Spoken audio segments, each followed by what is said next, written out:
সমাধানটা আমি দেবো ইনশাল্লাহ। লাইলি মজনু এটি হলো একটা আপনার কাব্য কাব্য গল্প গল্প, কথা বোঝেন না? কিন্তু ওলামায়ে কেরাম এই গল্পটা গ্রহণ করছেন, এর বাস্তবে কোনো কিছু নাই, লাইলিও নাই মজনু নাই। তাইলে এই যে ওলামায়ে কেরাম গ্রহণ করছে কেন, বলে কেন? এখনই আমি একটা কথা আপনাদেরকে বলবো, তাতেই বুঝবেন না। নেই ওলামায়ে কেরাম গ্রহণ করছে, এই সব কথাটা তৈরি হয়েছে আল্লাহমুখী রসুলমুখী, সব কথাটা তৈরি হয়েছে আল্লাহ এবং আল্লাহ রসুলের সমর্থনে, বুঝেন নাই? তাদের মহাব্বত ভালোবাসা বোঝানোর জন্য এটা তৈরি হয়েছে। এই জন্য ওলামায়ে কেরাম এটা মান্য নিয়েছে। আসলে এটা একটা কাহিনী, এইটা আল্লামা জালালউদ্দিন রুমি রহমাতুল্লাহ আলাইহি এটা মস্তবী শরীফের একটা কাহিনী, জিনিসটা বুঝতে পারছেন? কিন্তু আসলে লাইলি মজনু, সিরি ফরহাদ, চণ্ডীদাস রজকিনী এর কোনো ইতিহাস নাই। ইতিহাস আছে একমাত্র হযরত ইউসুফ আলাইহিস সালাম আর বিবি জুলাইখার।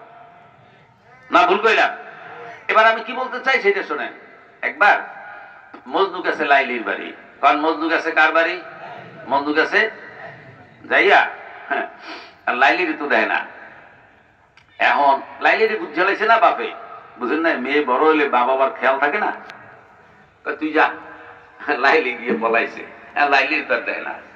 এম করে কি, ওই লাইলির ঘরের ওই চৌকাট, বোঝেন না? মনে হয় ঘরে চৌকাট খায় না, এই চৌকাটে চুমা দেয়, বেড়ায় চুমা দেয়, বুঝেন না?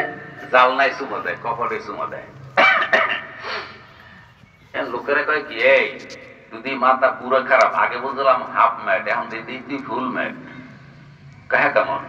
কাছে তুই এই চৌকাট চুমাওগা, আর তুই এই চেয়ার টেবিল জালনা এগুলো চুমাওগা, এলাকিতে এলাকে।